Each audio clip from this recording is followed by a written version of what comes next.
ትናንት ግንቦት 28 2018 ዓ.ም ከሌሊቱ 6 ሰዓት ተኩል እስከ 7 ሰዓት ባለው ጊዜ ውስጥ በሰሜን ምዕራብ ትግራይ ገመሐሎ ከሰንቤል አካባቢ ወደ ባድመ በሚሄድ የህወሓት ወታደራዊ ኮንቮይ ላይ የድሮን ጥቃት መፈጸሙ መዘገባችን ይታወሳል። ጥቃቱ የተፈጸመው የህወሓት አርሚ 13 ኮር 1 በ27 ተሽከርካሪዎች ሎጂስቲክ መሳሪያና ተተኳሽ ጭነው እየተጓዙ በነበረበት ወቅት መሆኑን የአካባቢው ምንጮችም ይገልጻሉ። እንደ የአካባቢው ምንጮች ገለጻ ድንገት የተፈጸመው የድሮን ጥቃት 5 ተሳቢ መኪናዎችን፣ 2 ወታደራዊ ተሽከርካሪ ኦራሎችንና 4 ፒክአፕ መኪኖች ላይ ከፍተኛ የንብረት ውድመት አደረሰ። በአካባቢው ማህበረሰብ አገላለጽ ምንም የተረፈ ነገር የለም፣ ሁሉ ነገር አመዲዩ አሉ። በርካታ የሰራዊቱ አባላትም ቆስለዋል። የቆሰሉትም በሽራሮ በሽሬና በመቀሌ ወደሚገኙ ሆስፒታሎችም እየተወሰዱ ነው። የሞቱት አስክሬንም እስካሁን ድረስ ይህ ዜና እስከተጠናቀረበትም እየተሰበሰበ መሆኑን ገለጹ። ጥቃቱን ተከትሎ በሰልፍ ሲጓዙ የነበሩ ወታደሮች የተበተኑ ሲሆን ወታደራዊ መሪዎችም አሁንም የተበታተኑትን አባላት ለመሰብሰብና ለማዋሃድ 2 የፍተሻ ጣቢያዎችን እያዘጋጁ ነው። ጥቃቱ የተፈጸመበትን አካባቢ በጸጥታ ኃይሎች ተከቧል።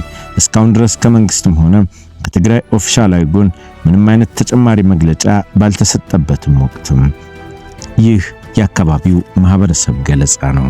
ይህ ነገር ከተወራ ከሰዓታት በኋላ ደግሞ የትግራይ ክልል መንግስት በተለይም ደግሞ በደብረ ጽዮን ገብረ ሚካኤል የሚመራው ኃይል የብልጽግና ስርዓት በፈጸመው የድሮን ድብደባም በህይወትና በንብረት ላይ ጉዳት አድርሷል ሲል ገለጸ።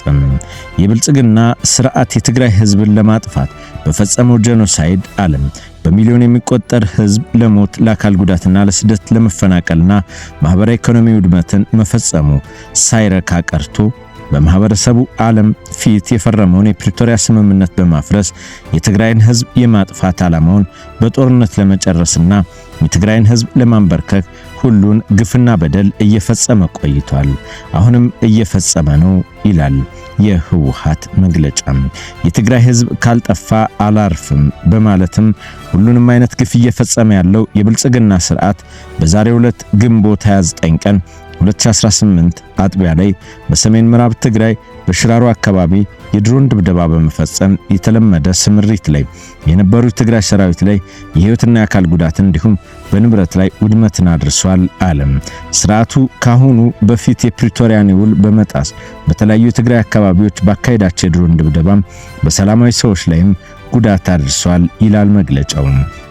የትግራይ ሉዓላዊ ግዛት ተወሮ ህዝባችን ከቀዩ ተፈናቅሎ ተሰዶ የወደመው የትግራይ ማህበራዊ ኢኮኖሚያዊ እንዳያገግምም ተደርጓልም ይላሉ።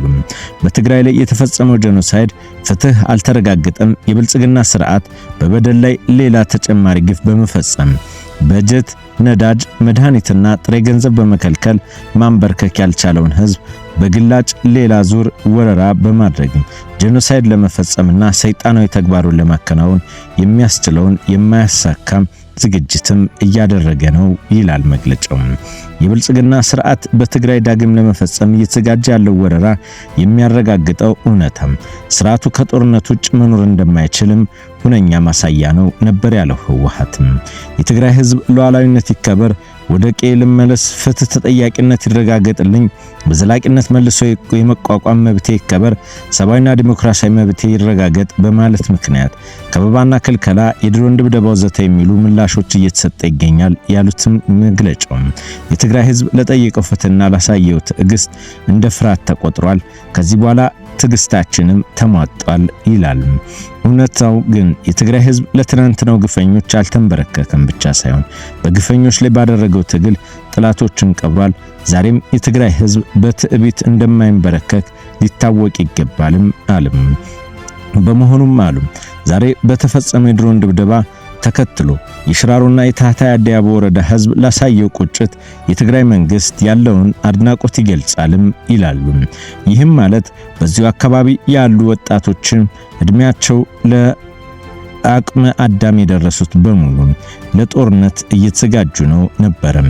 በመላ የትግራይ ህዝብ አሁን የአንድነትን በማጠናከር ከመከታ አቅም ጎን ተሰልፈ ሉዓላዊነትን ለማንበርከክ ለማክበርና የትግራይን ህልውና ለማረጋገጥ በሚደረጉ ትግል በጽናት እንድትሰለፉ በመተማመን ነው ይላል መግለጫው። ትግስታችን ተማጧል፣ ወደ ጦርነትም ለመግባት ጫፍ ላይ ደርሰናል፣ በተደጋጋሚ የፕሪቶሪያው ስምምነትም ተጥሷል ነበር ያሉትም። የብልጽግና ስርዓት በመላ ኢትዮጵያ የከፈቱት በሚገኘው አውዳሚ ጦርነት ሳይገታም ህዝብና ሀገር ወደ ከፋ ጥፋት በማስገባት ቀጠናውን ወዳልተረጋጋ የማይበርድ ቀውስ እየከተተው መሆኑን ተገንዝቡ የዓለም ማህበረሰብ ከተግባሩ የሚገታ እርምጃ እንዲወስድም ጥሪ ያቀርባሉ። ይህ ሁኔታ ከትግራይ ባለፈም ወደ ሻዕቢያም ኤርትራም የተዛመተ ሆኗል። ሻዕቢያም በጽምዶን በተመለከተ ለተባበሩት መንግስታት ድርጅትም ደብዳቤ ጽፏል። ከሁለት ሳምንት በፊት ጀነራል ተሾመ ገመቹ ከኢትዮጵያ ቴሌቪዥን ጋር ባደረጉት ቆይታ ጽምዶ የተባለው ጸረ ሉዓላዊነት ስብስብ ዓላማው ኢትዮጵያን መበጥበጥ ነው ሲሉ ከሰውም ነበር።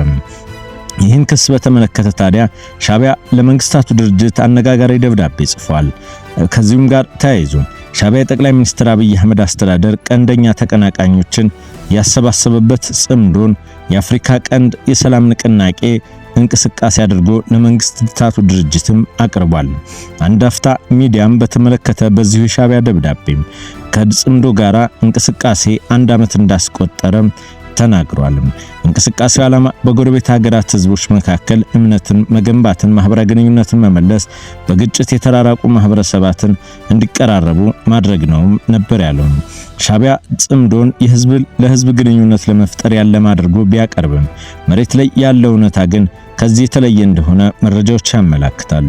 ለአብነትም ከቀናት በፊት የዋትና የሻዕቢያ ወታደሮችም በአንድ ወታደራዊ ካምፕ ውስጥ በጋራ ሲሰለጥኑና ሲንቀሳቀሱ የሚያሳይ ቪዲዮ መሰራጨቱ ጽምዶ ከህዝብ ለህዝብ ባለፈው ወታደራዊ ትብብር እንደሆነና አመላካችም ነው። በተጨማሪም እንደ ዘ ኢኮኖሚስትና አፍሪካን ኢንተለጀንስ ያሉ ሉዓላዊ ዓለም አቀፍ ሚዲያዎችም የህግ ደፍና የህወሓት አመራሮች የጀመሩት ግንኙነት የህዝብ ለህዝብ ግንኙነት ለመፍጠር ያለመ ሳይሆን ፖለቲካዊና ወታደራዊ እንደሆነ የተለያዩ ማስረጃዎችን በማቅረብ ዘግቧል። ይህ እውነታ ላይ ያለ ጉዳይ የሚክደው የሻዕቢያ ደብዳቤ ለመንግስታቱ ድርጅትም ጽምዶ ድንበር ላይ ባሉ ህዝቦች መካከል እየተፈጠረ ያለ የህዝብ ለህዝብ ግንኙነት ስለሆነ ተመድ እንዳራያነት ሊያዩ ይገባልም፣ ወታደራዊ እንቅስቃሴ የለንም ሲል ነበረ ሽምጥጥ ያደረገው። ጀነራል ተሾመ ገመቹ ከሁለት ሳምንት በፊት ከቲቪ ጋር ባደረጉት ቆይታ ስለ ጽምዶ ዓላማ በዝርዝር አብራርተው ነበር። እንቅስቃሴ ጸረ ሉዓላዊነት ሲሉ የገለጹት ሜጀር ጀነራል ተሾመ ጫንቃቸውን ለፈረው ቀንበር በሰጡ የኢትዮጵያ አካላትና አካባቢው ላይ ባሉት ስብስብ የተፈጠረ ነው ሲሉ ነበር የገለጹትም። ከዚሁ ጋርም በተያያዘ ይህ በጠቅላይ ሚኒስትር ዶክተር አብይ አህመድ ጽህፈት ቤትም ትናንት ምሽት ወቅታዊ ጉዳዮችን በተመለከተ በተለይም የአርሲን ጭፍጨፋ ባወጣው መግለጫ ስለዚህ ጽምዶ እንቅስቃሴ ጠንከር ያሉ ጉዳዮችን አንስቷል። መግለጫው የጥፋት ኃይሎች ሲል በስም ያልጠቀሳቸው ቡድኖች ከባዕዳን ጋር ጽምዶ የሚል ቁርኝነት በመፍጠር እኩይ ዓላማቸውን ለማሳካት ሰፊ ጥፋት ዝግጅት ሲያደርጉ ቆይተዋል በማለትም ምርጫውን ለማደናቀፍ የተለያዩ ድርጊቶች ሲፈጸሙ ነበር ሲል የጽምዶ እንቅስቃሴ የህዝብ ለህዝብ ግንኙነት ሳይሆን ወታደራዊ እንደዚሁም ደግሞ ፖለቲካዊ እንቅስቃሴ እንዳለው ዘግቧል። ክቡራትና ክቡራን የጋፋት ኒውስ ቤተሰቦቻችን አሁን በዚሁ አካባቢ ያሉት ጥምረቶች ወደ ወታደራዊና የኃይል ፍጥጫ እያመሩ ነው። በትናንትናው ዕለት የተፈጸሙት የድሮን ጥቃቶችንም ተከትሎ ደግሞ ህወሓት ትግስት ያልቋል፣ የትግራይ ህዝብ ተዘጋጅ፣ አሁንም እድልህ በእጅህ ነው፣ ባፈሙዝህ ነው የሚሉ መግለጫዎችም በተደጋጋሚ እየወጡ ነው። ቀጣይ ምን ይከሰታል? ማንስ ይህንን እሳት ያበርዳል የሚለው የሚታይ ይሆናል።